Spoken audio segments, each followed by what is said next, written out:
Chiropractic is actually a very non-invasive form of healing for folks, also holistic like the acupuncture.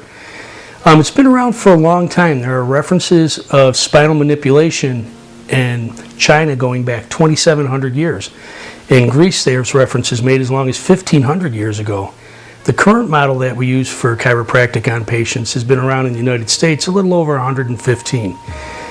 Doctors of chiropractic are well educated. It's one of the questions people say, well, how do you compare to a real doctor? Which is always interesting. But we have about 4,200 hours in the minimum program, in the minimal schools of education between classroom, laboratory, and clinical settings. The theory in chiropractic is that when the spine is in normal alignment, the brain can connect with the peripheral nerves and let the body function optimally.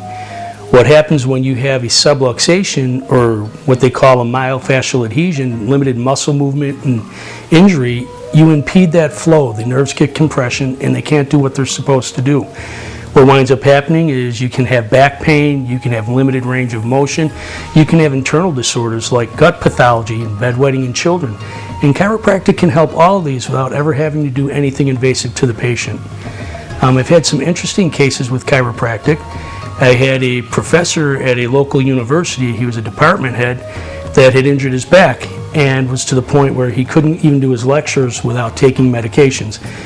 He's not the type of doctor that prescribes heavily. He tries to stay away from that. And in order just to be able to run his lecture series, he had to heavily medicate. So we got in, we did a few treatments. We tried some different techniques within chiropractic. There's not just straight spinal adjusting. There's flexion distraction, there's toggle technique, there's a multitude of techniques you can use.